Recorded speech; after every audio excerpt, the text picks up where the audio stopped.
to A Well-Designed Business. My name is LuAnn, and I'm so glad you found this podcast. Together with my husband Vince and our partner Bill, we have grown our company Window Works from the ground up. So I know and I understand the challenges you face in running your interior design business. I also know that your talent alone isn't enough to ensure your success. So on this podcast, we talk about strategies and practical steps to help you grow your business. But make no mistake about it, we have our share of fun here too, mixed in with those aha moments that I love so much. This isn't fluff. Nobody has time for that. Whether you are a new interior designer or a seasoned designer, I am here to help you create and to manage the kind of interior design firm that you dream of. It's straight talk and it's action. Are you ready? Let's get started. Hi, welcome to A Well-Designed Business. Before I get us going here, I want to thank our sponsor, Kirsch. Of course, you know by now, Kirsch is the place to source the best drapery rods and tracks for your drapery and window treatment installations. Whether you need the sleek lines of the Architrack collection for ripple fold and pleated draperies or the decorative details in the Buckingham collection, Kirsch has it all. Go to Kirsch.com today to find your local distributor. Now, today is a special episode because it features a very #smart lady who I have come to know over the last several months and has impressed me in how thoughtful and purposefully she runs her interior design firm. Traci Connell joins me. And I have to say, I rarely read someone's bio word for word when I introduce them to you, except when I am particularly impressed by the exact choice of words they have written. And this is one of those times. Listen, as Traci has woven in info about how she designs as well as how she delivers the design process to her clients and her credibility in her experience. So here we go. Traci is an award-winning creative entrepreneur whose business sense and design skills are combined with a passion for delivering interiors that are at the heart of livable style. Her well-edited spaces feature functionality for a distinctive aesthetic she calls Ease of Glamour. She gives you luxury you can live in, along with an innovative customer service experience that saves you time and money. High-end design, business savvy, and a simplicity-driven approach. That's what makes Traci one of the leading interior designers in Dallas and the surrounding areas. Traci's projects have been featured on the cover of Luxe Interiors and Design, as well as projects showcased in Traditional Home, among many other publications. She has been named D Home Best Designer of 2018, 19, and 20, and was included in the 2018 Gold List by Luxe Interiors and Design. Now that's an intro, isn't it? I mean, that's an About You page. I love that. I love the innovative customer service experience, saves you time and money, high-end design, business savvy, simplicity-driven approach, one of the leading interior designers in Dallas, okay? She calls herself a creative entrepreneur whose business sense and design skills are combined.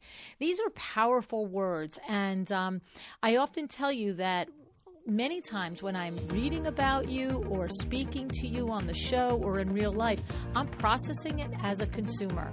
And I have to tell you, as a consumer, this draws me right in. It tells me that she has it together. Now, what I'm going to tell you is you're going to learn that for yourself right now. I'm happy to introduce you to Traci Connell.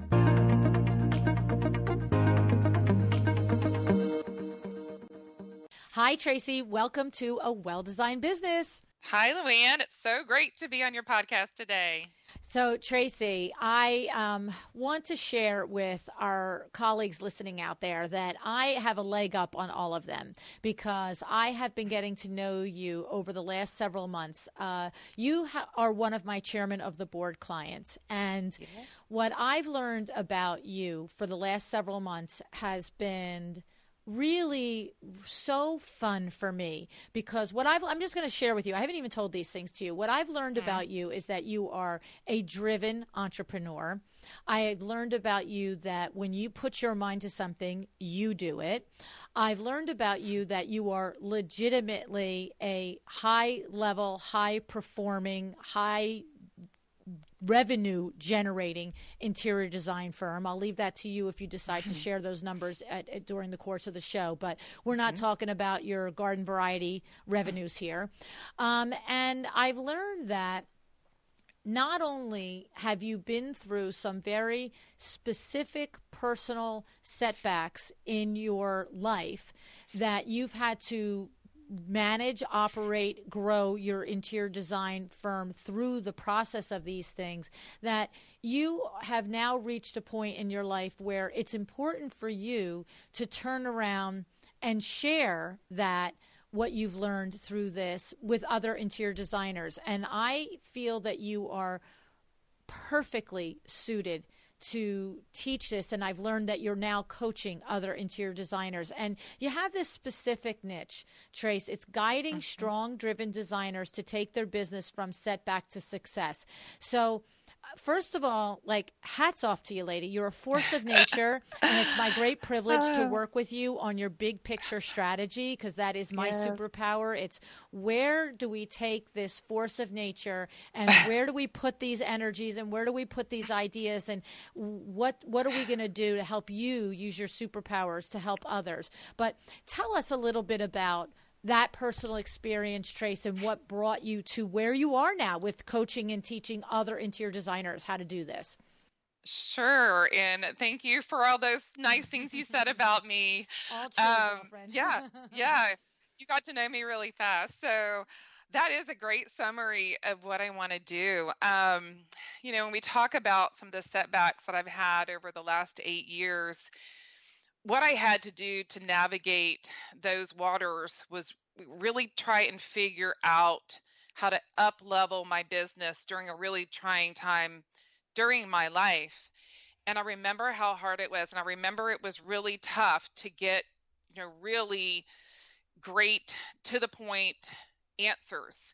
And what I want to do is simplify this for other designers who also may be going through a crisis or a setback, or just to help them get unstuck. And like I said, if I can make it easier for the design crowd out there, then that's my goal. I've been wanting to do this for a couple of years. But to kind of go back a little bit, I'll tell you a little bit about my story. I was married for 25 years to an alcoholic. And I have 3 children. And basically, it was just a rocky way to live. We had a lot of ups and downs, and I stuck in there because I am the ultimate optimistic person that, he wouldn't give this up. We have a great family on the outside, all of this. And so there were just ins and outs of bouts of rehab and things, but I was supporting him. However, it just was not a way to live. So after the last, time in rehab, I was, going through some therapy, and basically my therapist at the time said, "Hey," I said, how will I know when it's right to leave? And he said, you can continue to stay on the roller coaster, or you can get off and watch him ride. And I thought, oh, well, I have a choice. News, So, right? yes. So some likely events happened actually on our 25th wedding anniversary. And that's when I decided to take the kids and leave. We didn't have anywhere to go. We slept at a neighbor's house. We had nothing. Just to kind of fast forward, year and a half it took me to get a divorce, and I had to figure out what was next in my life. I mean, my design business, I guess my revenue at that point was about $150,000 in revenue, and then I became a single mom really instantaneously. The next year, my ex-husband actually passed away, and so I thought, okay, I'm really have, on my own. yeah, I'm I really on thought my, I was yeah, a year and a half ago, but now it's for real. exactly. So it really hit me. But what happened, and because, I focused in on my why and my niche, it really fueled me to grow my interior design business into something that could sustain my household. I had to put food on the table for my kids. And it was a long process. Lots of ups and downs. So mean, the setback of the divorce, the setback of him passing away. And then there were more along the way that we might get into. But during that time, I had to put some efforts in place to drive my revenue up, which I did. And I'm super happy about that. Yeah, this is the thing. I've come to really, really respect you and what you've come through and what you've created. Because the thing about it is what I learned in one of our conversations was that, not that this matters, by the way, but I just was an extra layer of, oh my goodness, for me, was that your life, to look at it, looked okay, right? Mm-hmm. I mean, you described to me that, he was an executive and, you have this wonderful house and you have these kids. It was like, when I thought about that, we were going to dinner parties and we were doing activities with the schools and the different things. It was like, to me, that was just another layer of, oh my goodness, because not only were you living through the reality of living with an alcoholic, but you were also hiding it. You know what I mean? That extra layer of, let's just all look like the Stepford child, the Stepford family here, and I just, not that one is easier when you don't have to hide and everybody knows your life is crazy, but I don't know. I just feel like that keeping up the appearances and the stress of that, when you probably just wanted to like show up half the time at a PTA event in a puddle of mud, right? Right. And I felt like that all the time. I got really, really good at compartmentalizing my feelings because I had to. I mean, I remember times where, and back then, 8 years ago, I did a lot of like 1 hour consultations. That was a bread and butter. I'd drive up to the house. I'd be crying about obviously some things, horrible things that were happening, but I had to wipe my eyes and walk up to that next door because that person behind that door was my next check. And I really learned, and because I'd been hiding things for so long from my kids and neighbors and friends, that I got good at it. I knew what I had to do. And it's a horrible way to live. It's a horrible way to live. Internal stress, right? Just that extra layer of internal stress. That's what I'm saying. Oh, yeah. Absolutely. Absolutely. But when the curtain dropped and I found out, oh yeah, I'm getting out of here and we're getting a divorce. I mean, my life became an open book. That's the opposite problem, right? Now everybody's looking at you, judging you, right? And I didn't. And what the heck, right? I did not care. All I knew was my end goal was for my kids and my life to be okay and really become real. And that's what my whole platform, my coaching business and the course it's about. It's getting real with yourself. And not hiding. Instagram is, people may look at my Instagram and Emma, she has it all together, but wow, it took me a long time to get there, right? That's right. It's for me, it's just unimaginable. You know what I mean? And of course, I've had enough conversations with friends and colleagues to know that it's a real thing, but to just take a moment and sit and try and put myself in your shoes. It's just incredible. All I feel is weight. That's all I feel. However, in getting to know you these last several months since we've been doing chairman of the board together, what I know is that you have emerged. This is not something you're carrying around on your back any longer. It's no longer not even on your back, but you have figured out, you have taken the time and the energy to look back and actually analyze in a systematic way, what were the actual things I did in those hard days and months and years to not only keep my family afloat, but to grow a profitable business. And this is the Tracy I know now, the Tracy that is empowered, the Tracy that is ready to now, as you said, you coming out with this course that is going to help others come through this. So you said a moment ago, Trace, you had to put things into place to get the business going. So take us down to that level of remembering, like, okay, the $150K gross revenue is not going to pay the bills and feed 3 children. Exactly. So when I think about the big lessons that I learned during that time, the very first one, number one, is to get vulnerable. And I mentioned dropping that curtain and getting help. And I had to get the right help. So I did hire a business coach. I had a little, just bundle of savings and it wasn't a lot, but I thought, all right, I've got to get an outside resource to help me kind of figure this out and develop a strategy to increase my revenue. Just like right now, what I'm doing with you, I'm at that point. I really have, I've grown my business 20 times since then, but you get to a level and you're like, okay, what's next for me?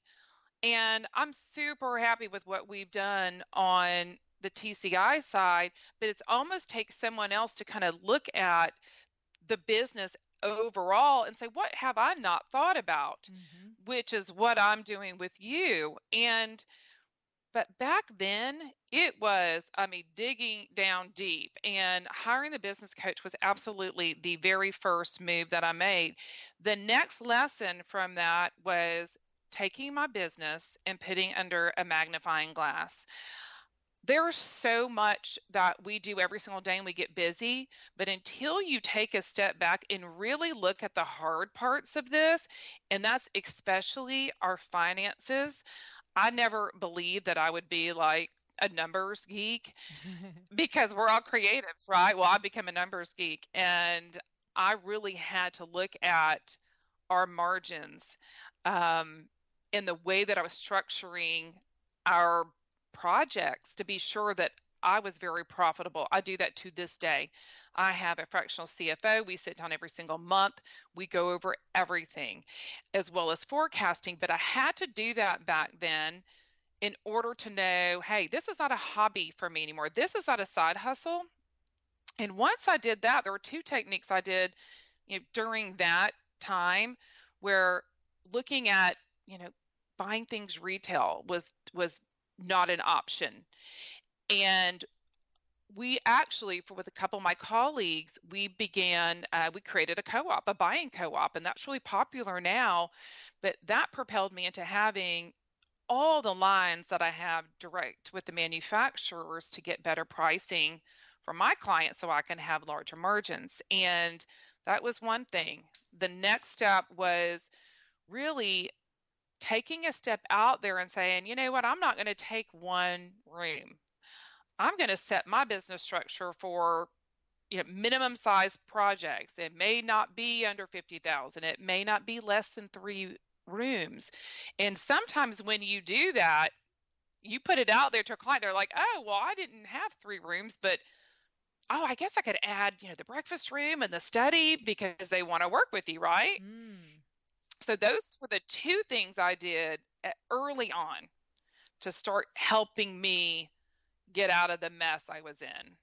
I love it. So the thing is, what's interesting to me is that you have little resources, and this is the decision that you make. And of course, it is one of the best things that you can do is to hire the help for the things that you don't know. And at that level and that time of your business, it was understanding margins and understanding your financials and understanding and figuring out how to make the best purchases so that you can maximize the profits on everything, and understanding your ideal project instead of, for somebody else, they might have continued on with doing the one-off consults that whatever coach or mentor that they might have worked with would have said, this really suits you and your personality or yada, yada. So it's not what the actual decision was made on the ideal project and client, but it was that you had the outside look at your business to do that. And, you use the term fractional CFO is what you have now. And so this is when you hire someone that you have a CFO that is not your employee. They might be a CFO to multiple firms. Correct. Right. Correct. And of course, we have at our disposal through the podcast, Kim or Liddy. So Kim or Liddy has been on the show a couple of times. We just talked about it a month or so ago with Denise Wenneker. This is the exact role of Kim or Liddy that she can do for your firm. And I just took a minute to point that out because sometimes we don't make these connections and we're like, what the heck is a fractional CFO? Right. and honestly, it is one of it is look, you and I are working high level, like you said, strategy. Mm-hmm. Where is the Traci Connell empire going to be, and where is it going to go, and where's Tracy going to spend her time? That comes at this stage of your business. But at that micro level, like, let's get this train moving down the track, it does come with really first getting a hard look on your financials and understanding, how does this company make money? What are the things that I do that produce revenue? Mm-hmm. What are the things that I do that are a waste of my time, I should have somebody else to do? And how do I tweak my revenue generating activities so that I maximize them, right? That's what you were looking at with this first business coach, right? Absolutely. Absolutely. And all of this does not come without taking some risk. Mm-hmm.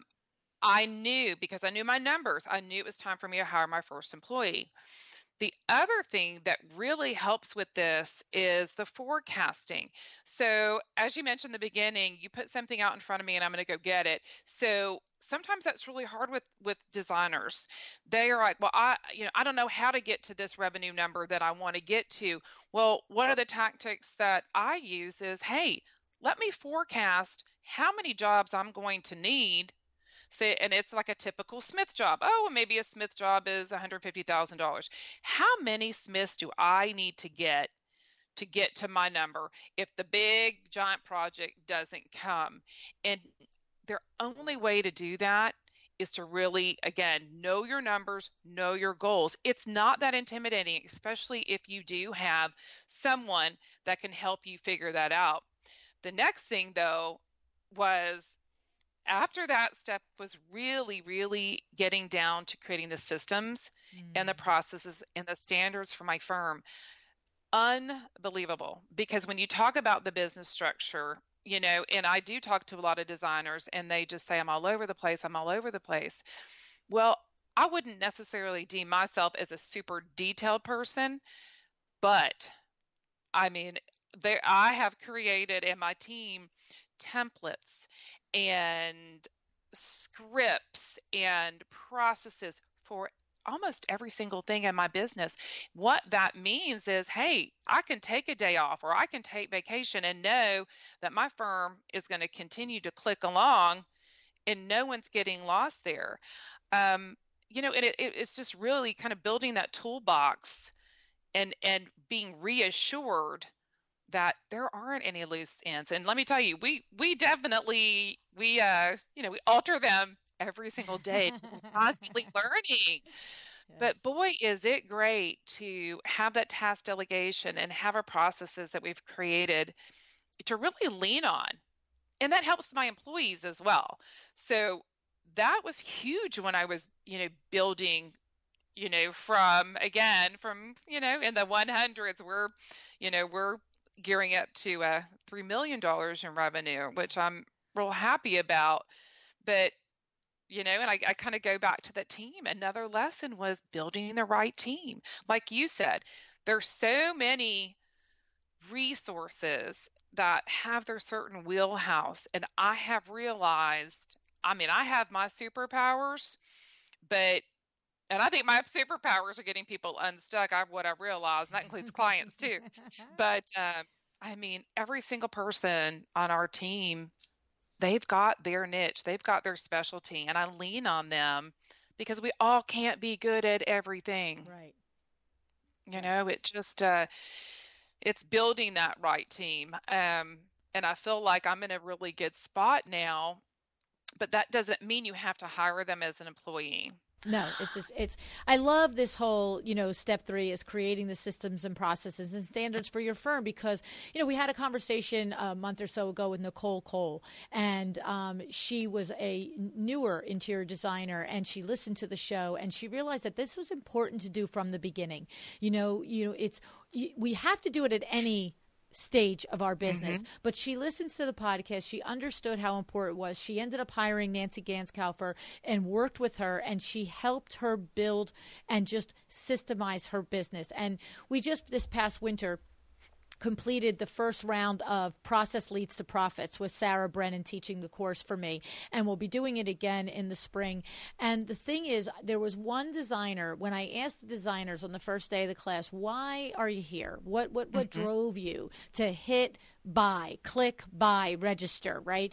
And there were all different kinds of answers. But one designer said, I feel like I'm building the car while I'm driving it down the road. Right? So many of us do that. We build the car while we're driving down the road. But, you were at that point too. But, when you get to, okay, this is the time. I've got to, pay attention to creating my templates, my processes, my systems, because you're so right, Tracy. This is part of my keynote speech, is the absolute need for systems and processes. It's not only for yourself, because it creates confidence. It helps you understand what you will do, what you will not do, but it enables your team to do it in your place. And you're also your clients. They come into your process and they know what to expect. They know what's coming next, because guess what? You know what's coming next. You're not making it up as you go along. Exactly. And like you said, I was building that car for a long time. And, it's a matter of designers. Again, everybody can be stuck. I want to help them get unstuck. And part of that is, hey, let's not wait until you have a crisis to get your business in order. If I would have done that way back, oh my gosh, I wouldn't have struggled all this time. So there's so much information out there now, that, and over the years, what helped me was somebody sitting down with me and one-on-one coaches. I've had several over the years that really can tell me specifically, if I go to, a coach with an issue, hey, this is how we're going to solve it. That's what worked for me personally. It's telling what's going on in my life, my crisis, or where I am, analysis paralysis, just being stuck, and then receiving those like, hey, you might want to increase your margins by this, or it's that I don't know, taking a look at it. I've done a ton of mastermind with groups. I tend to be more like, hey, give it to me straight. Let's do this one-on-one, because then I can propel and really advance much faster. And I just want to, like I said, I don't want anybody to go through what I have. And I know everybody's out there doing it. Yeah, and that's what brings us to sort of the heart of the episode today too, is, we've covered your big lessons in taking a small business and growing it into a huge revenue generating firm here. Okay. And I'm going to tell you, I happen to know for a fact, like my friend, Michelle Williams, who is a co-author in my second book, she'll tell you, just because your firm is doing $3 million in revenues doesn't mean that you're a $3 million revenue earner, right? But I know Tracy's books and I know the inside, and the woman is making money. Okay. So this isn't like, hey, bringing in $3 million, spending $3.2 million. You know what I mean? Yes. So, yes, we do. We get hung up on the revenue number, which I absolutely can't stand. I'm also, again, on the business side, I'm part of a national organization. It's called EO, Entrepreneurs Organization, and which has helped me over the years really dig down into, again, what's my net? What's my profit margin? Right. You are exactly right, because it really has, you could be $3 million, $5 million in revenue and bring home $100,000. That's a pet peeve of mine. Let's be real. You're working really hard. I mentioned Michelle because it's her number one pet peeve as well, and it's true. And when I send you a questionnaire, if we're going to coach, I'm like, "What's your revenue? What did you earn?" You know what I mean? Like, if those numbers aren't looking pretty, I know we have big problems in River City, right? Anyway, absolutely. So I was just giving the credibility that I know personally, the inside book information, and that you are actually also financially, fiscally successful and profitable. It's not just this crazy number that's coming out at the top end. But the point where I was going is that these big lessons that you learned are the same lessons that will propel any business owner. So you get vulnerable and get help, whether that means mental help, physical help, business coaching help, taking your business and putting it under a magnifying glass and understanding that you have to look at your finances and look at your net margins, and then creating the systems and processes, and then building the right team. But the thing is, the nudge, Tracy, with you is that you are coaching designers to do these things, but also knowing that this is the full plate in one hand, just getting the business wrangled. But then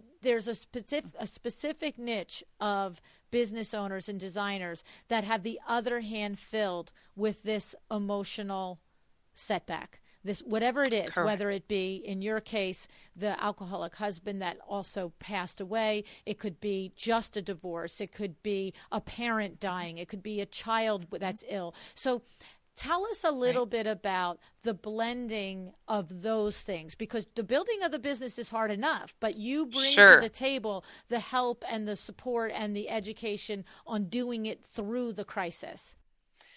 Exactly. Because, if you look at it, there's the business side and there's the emotional side. Mm-hmm. And again, that mindset is tough. And, a lot of gurus are talking today about mindset, but I didn't have time to analyze anything. I just had to do it and really put, we always talk about finding your why. That's the first thing. And that's what drives everything. And I had to realize that first. And then the other portion of it is, what I did as a single mom to help me emotionally get through this. And that was what I call Ease of Glamour. It's in my business. It's in my life. That means making my life easier, because when you are in emotional overload, I mean, think about it, the overwhelm feeling that you have all the time. I had to simplify my life with quick hacks and quick tips and quick, really just things that I had to have shortcuts all over the place, because I still had to go out there and do the business and look good and pretend like everything was okay. That was a huge thing for me, is to simplify and get out of the weeds and get rid of some of the weeds during that whole process. And the other, again, depending what the setback is, I'm hearing from a lot of designers, their setback is an empty pipeline, right? That's a little bit more, but that's also weighing on you.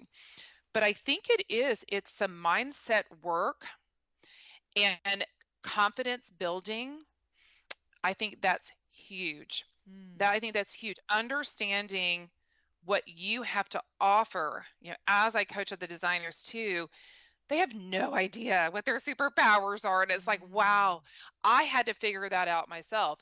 I had to find my niche as a business owner and an interior designer, which was, back then I realized, my niche was, again, Ease of Glamour, which is livable luxury. That was before it all became all the rage. and the reason why is because the worst thing for me was disappointing a client. And if they were going to call me back and they couldn't get a Gatorade stain out of their sofa, I was going to, number one, be so upset. Number two, it was going to take money out of my pocket to replace, right? So coming up with what really was driving our firm, that was very helpful. But I think that the confidence behind finding your niche was super important. So what you're saying is when you describe that what I did as a single mom to make my life easier, you converted that into the value proposition that you brought to the interior design process, is what you're saying. So you sat there and you said, I'm a single mom. A moment ago, you said I didn't even have time to analyze the things that were going wrong. Like, you had to get into motion. You had to feed your kids, get a house up and running, keep the business and grow the business. So what I'm clarifying for me is, so what I did as a single mom to make my life easier, and that exploration, your thinking about your why led you to Ease of Glamour. And that means and meant for you that, okay, my life is chaotic. My life is busy. I'm building a business. I'm running around with 3 children. So I still have this aesthetic that I want my life to feel and look like this. But how do I do it? And what kind of tips and tricks and hacks? So that when you come home, like I'm trying to picture you as a personal person, right? So that when you come home at the end of the day, because I know Tracy, right? So now you guys got to go to Tracy's website and look at her. She is a gorgeous, glamorous lady. And it's just not regular gorgeous, glamorous, like extra glamorous, right? And so sweet. I'm picturing Tracy and I'm picturing you in this moment in time. And this is where I think, if I'm on the right track, is you're giving us the window to your lesson. So in this moment of time, let's be serious. We're not probably internally feeling so fabulous and glamorous. We're feeling defeated, exhausted, tired, wondering if we are, like you said, you have to pick yourself up. You want to just sit in a puddle of mud, but it's like, I got three sets of eyeballs looking at me. But then there's the Tracy as a person who is used to her world having a certain look and a certain aesthetic.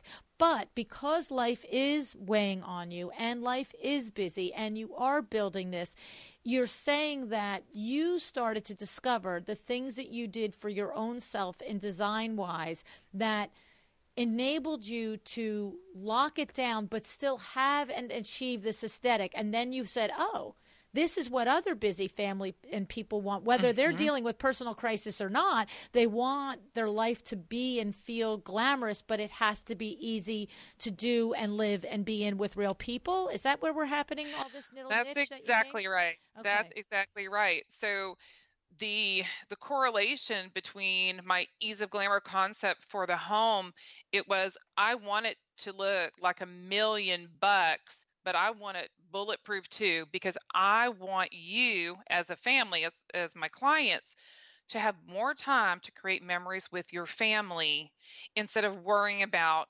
cleaning up, staining, don't touch this, don't touch that.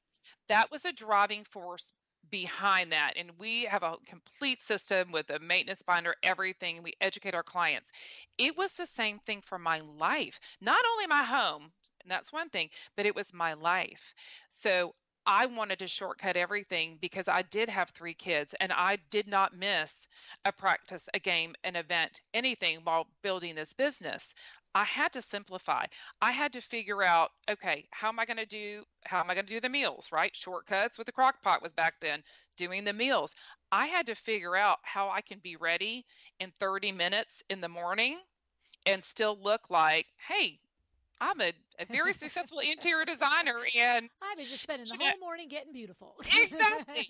The 30 minutes, I had to figure out how to do that. I had, here's again, I asked for help. I had a wardrobe consultant come to my house. We put together 25 outfits from my closet. I took pictures, organized them. So I knew, okay, in the morning, I'm going for this outfit. Here's my photo. Everything, again, has a system and a process, not to the point where you're driving yourself crazy. It just helps me. Yes. It just helped me get through that time. And, again, I said, I'm not the most detail organized person. I have to see it out in front of me, which helped me really manage my life, my personal life, while creating the business. So that also enabled me to get out there and start dating again, and juggling all that for me to have a personal life after what I had been through. And that was, because you think about it, it's like, okay, we have the business, that's a third, the family, that's a third, and then me trying to somehow, find a husband, and all that too, which is very comical. But yeah, that was really fun. Yeah. But well, hey, the good news is you found a great guy. That you two of you found each other, and you have a great marriage now, right? That's right. Yeah. Yeah. But yeah, and I know, the most important thing I think in all of this as I was building was, I always delivered more than what was expected. And, you and I had a chat the other day about communicating value to the client. And I have struggled with that. I really had to take a deep dive in what can I do to communicate our superpowers of the firm. And that's in my initial really discovery when I meet with a client. And I have perfected that, I mean, time after time and after time. Because again, if you don't toot your own horn in the beginning and show these potential clients why they should hire you, then you've lost your opportunity. Right. I think that's huge. Right. That is, the beginning when you're getting to know somebody is not the time to be, shy and modest. I mean, of course, you still do it respectfully. You still do it humbly. But to your point, in the conversation that we had the other day is that you have your discovery call so well outlined in your mind and your process now that you know that you are in that conversation weaving in all of your value and all the different things. And it's the same. It's funny because talking with you, as seasoned as you are, it's so fun for me because I then have the opportunity to work with designers that are in their first year in business. And I'm so often, really, our conversations are surrounding around the words that we choose. That's my huge thing. It's the words that we choose. There's one way to say, I just had a recent conversation with a designer, young designer, and this person came to her, which, she knows has previously worked with a high level designer. Like she's aware of where, she's just aware, right? She knows that this person has done work with this designer, and that designer, in her estimation, is above her level. She's got larger firm, been in business much longer. And she said, I don't know why this person would come to me. And I said, why don't you ask them? And she's like, what? And I said, well, learn what it is that this person values about you. And so she ultimately did. And the person said to her, if you worked under this firm, which he knew that she did, then I know you must be well trained and that you must be good at your job because that firm that has a great reputation and that principal has a great reputation. And I said to her, do you see now what we've just learned? We've learned that when you do a discovery call with someone else, we're going to work that in. We're going to say, and in my experience working with XYZ firm, I learned so much what a generous principal that person was, high standards, high level of expectations, but it gave me great pleasure to meet those levels of standards and expectations and execute projects under her umbrella. Like, it's like the same thing as saying, like, I'm really good and I work for a really tough firm and I did good work. But, it's like you give we're giving, in a way, the accolade to the firm that she came from, but we're showing in the conversation that we had the mettle to work there, right? We could do it. Oh, sure. And so you've got that down to a science with weaving into your discovery and into your design presentations, all the different ways to share the all the great things in the systems that you're, as a matter of fact, I'm just going to run on sentence here for a second, because you said when you were talking about your, really having this desire to help people live in ease of glamour. You probably don't even know this because you're so accustomed to do it, Tracy. You said, and when we complete a project, we have a complete system and maintenance binder. Like, boom, like right there. Like my brain went, that is a woman. If you tell me in the beginning that you care about ease of glamour and you being able to have a glamorous home that you can live in with children and pets, and then in your discovery you say, and we deliver you a maintenance binder, my brain goes, she puts her money where her mouth is. She does what she says she's going to do. Right. And that, what's funny, this is not funny about that, but, I talk about my setbacks, and the third major setback was almost 2 years ago, a year and a half ago. My husband and I, we had a major fire at our home, and we were out of our house for, over a year. And we just got back in it. But the interesting part of that was a learning experience of providing every bit of I would say documentation related to all the furniture in our house, et cetera. And I thought, okay, my clients who already receive a maintenance binder of how to care for the items in their home, they're also getting a detailed list from our project management system or invoicing system. So they have a record to hand to their insurance company to inventory other stuff. Because I was like, okay, this cannot happen to many people either. So I want to put on a thumb drive to you, put it in your fire safety box, and you'll be well equipped too. But absolutely, and I tell them that. I say, this happened to me. I don't want this to happen to you. Well, and that's a perfect example of what you said in the beginning of the show, is that we have our defined systems in templates and processes, but we're always refining them. And that's a perfect example. You had a personal life lesson that you're saying to yourself, hey, we're already providing 3/4 of this roadmap to our client. Let's bring it all the way home, because I found how important that was to have that, those documents in one spot. Or maybe you didn't have them and you knew you had to gather them, but either way. No, I didn't. Yeah, see, that's the thing. And that's like, it's so funny because, I was just talking with somebody also recently about systems and processes. And I'm like, no. It's a living, breathing document. We're changing this all the time. We have to have our core, right? We have to have our core. It's like having the alphabet. We have the alphabet, and we can write a paragraph, or we can write a blog post, or we can write a book. It starts with the alphabet, but what do we do with it? Where do we build on it? Where do we perfect it? What happens to it? And that is an organic growing business. It's always perfecting itself. Sometimes you just have to change your systems because technology introduces new things, and you have to make your adaptation from that, right? Sure. And it's all the situational events that happen with the vendor, with the client. We have all our processes templates in Asana. And I mean, obviously we use it for task delegation, but we put them in there so you can actually, copy them to the next client. But all the templates, all the processes are there. So if we were like, the other day, there was something, oh my gosh, like we didn't add fiber seal quote to the initial proposal. Well, we need to do that. So that went all the way back up to step number 4 when we're creating a proposal. But it's on there. So then the designers know, hey, let me go back. These are the 15 steps I need to do before creating a proposal, or while creating a proposal. It's all there. And you're right. If something happens with a client and that client got a little upset with me because it wasn't on there, I said, oh, we're changing our process. We're adding it here. Right. That's the beauty. And it's when a client gets upset or brings something to your attention, then, and if we agree with it, and the clients usually always right, hot snicker, then we'll go make the change. No, but it's almost.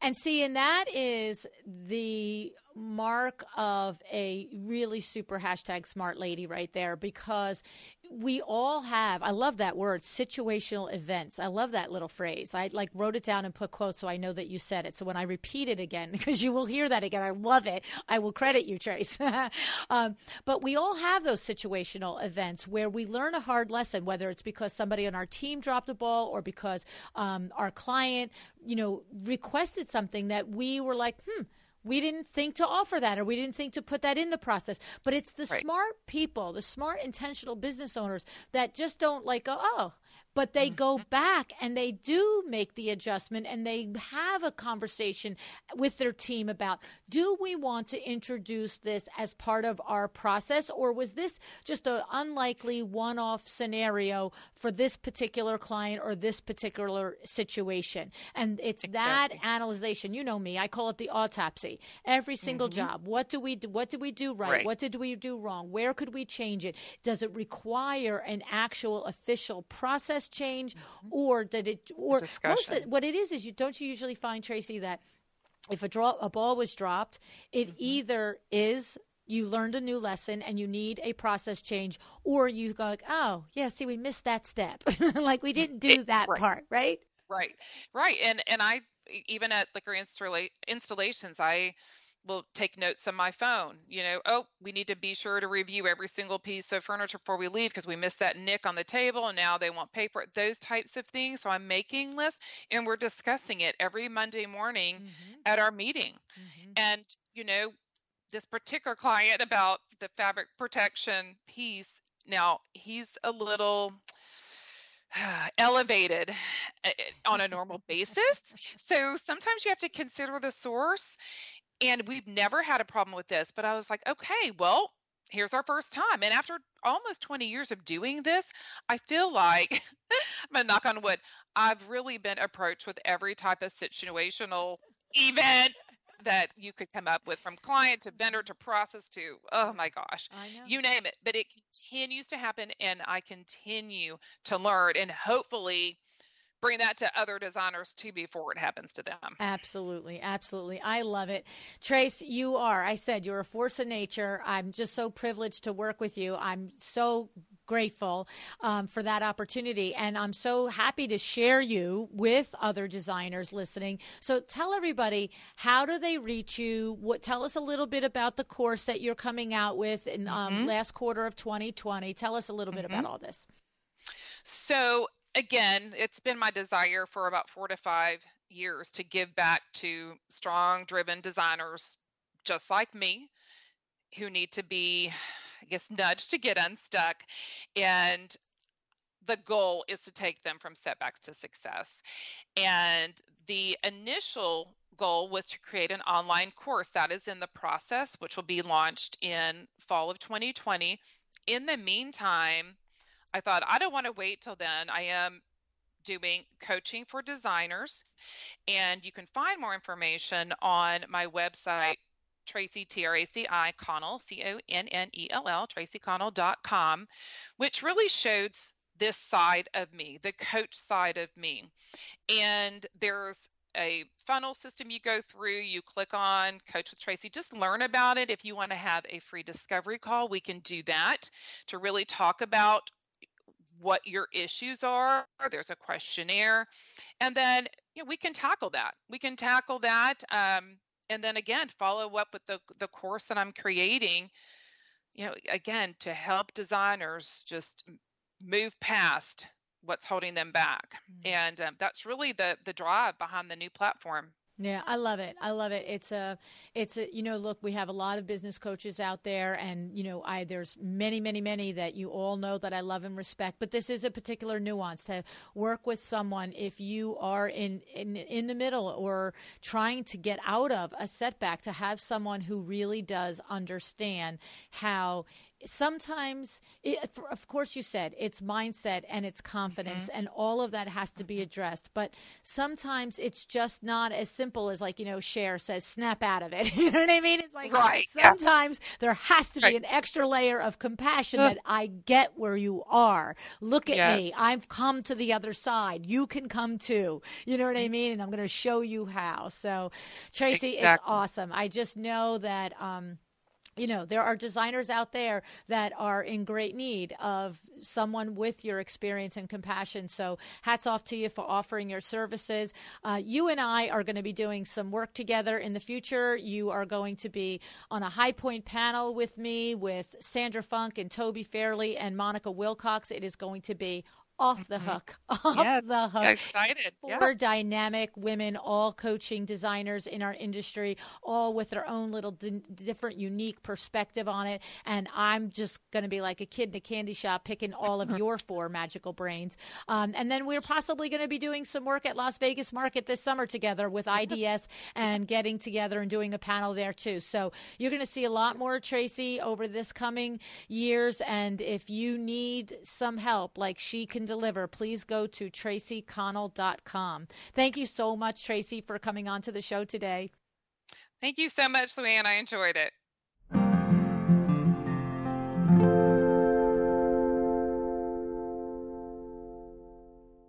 Tracy is the combination of a sweet Southern lady with the grit and fortitude it takes to not only survive, but to thrive and to provide for herself, her family, and her employees.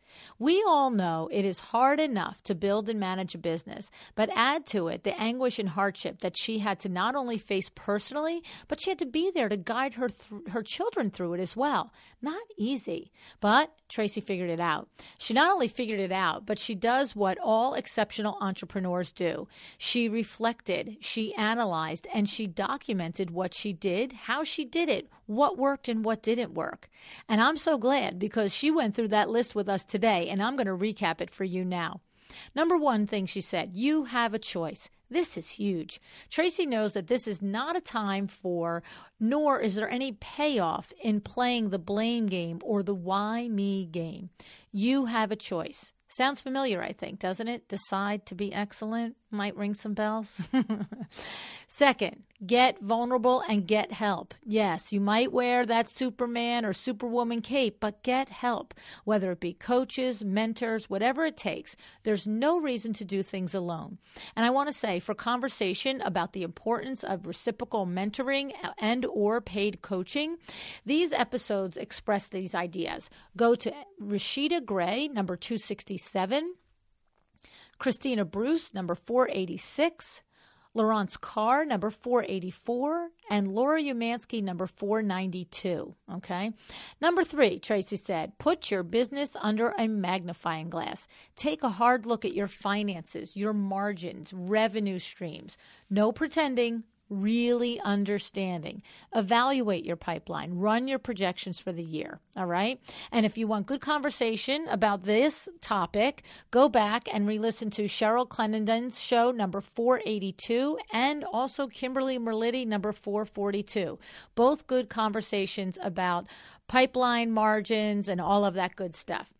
Number 4, Tracy said, create processes and systems for your business. She explained that this is key in being able to confidently deliver an excellent client experience and being able to scale and being able to take time off from your business when you need it to take care of yourself, especially if you may be in crisis like she was when she was building her business. Conversations about this you might find interesting are Sarah Brennan's episode number 463, Darcy Heather's episode number 220, and Christine Lynn's episode number 470. The fifth thing that Tracy said, build the right team. And she's right. This is critical. It takes a village. Tracy knew she needed to surround herself with a team that could execute and could help grow and run her firm profitably. So for shows about growing a team with intention, go to Eileen Hahn, number 363, Janelle Fotopoulos, number 364, Rebecca Richardson, number 303, and Chad James, number 68. Now, I'm pretty sure you're going to hear more about Traci Connell from me in the coming months. As we said, Tracy is part of my Chairman of the Board program. And I have to tell you, as much as I'm helping her, Tracy is constantly impressing me and teaching me things too. I'm so happy to share with you a real boss lady, an entrepreneur who has a big heart and real experience building a profitable business. If you think Tracy could help you, I encourage you to reach out to her. She is coaching and teaching other designers just like you to how to get unstuck and how to scale your business like she did, using her proven system that she has tested and developed over the last 8 years. Be sure to check it out at Traci, Traci Connell, CONNELL.com. All right. And if you're interested in the Chairman of the Board program that I run, you can certainly go to LuAnnNigara.com/COB. All right. Now, if you are listening in real time, we are on our second day of the epic online summit hosted by MyDoma Studio called 19 Hours. A huge thanks to MyDoma Studio as well as our other sponsors, Kravit, Article, Kirsch, J Poor Living, Monogram, IDS, Rebel Woods, Summer Classics, and Gabby Home. I hope you signed up, and if you did, Tracy will be with me on my panel Thursday, April 9th, along with Sandra Funk, Monica Wilcox, and Toby Fairley. Don't miss it. The combined brain power of these 4 women is astounding. I am 100% certain that you're going to get some great takeaways. All right. And if you need help with your processes in getting your business systemized so that you can scale, so that you can hire, so that you can just finally be confident in managing your projects, Process Leads to Profits is back, taught by Sarah Lynn Brennan. To find out about this live class, taught over 6 consecutive weeks, starting April 22nd, go to processleads2profits.com. All right, processleads-to-profits.com. All right, there is a lot to choose from in this show for you to take action on, for you to avail yourself to be a better business owner. Tracy's advice is the number one place to start. Take her tips to heart, all right? Decide to be excellent. Thank you so much for joining me again today. This podcast is a production of WindowWorks, your resource for custom window treatments and awnings. To learn how we can help you on your next interior design project, go to www.windowworks-nj.com. And if you're interested in working with me on your business, either through masterminds or one-on-one coaching, or you want to know how to get my book, The Making of a Well-Designed Business, or you just want to know what's going on in the podcast land and where I'm going to be, all of that is found at LuAnnNigara.com. Thank you so much. Have an excellent day.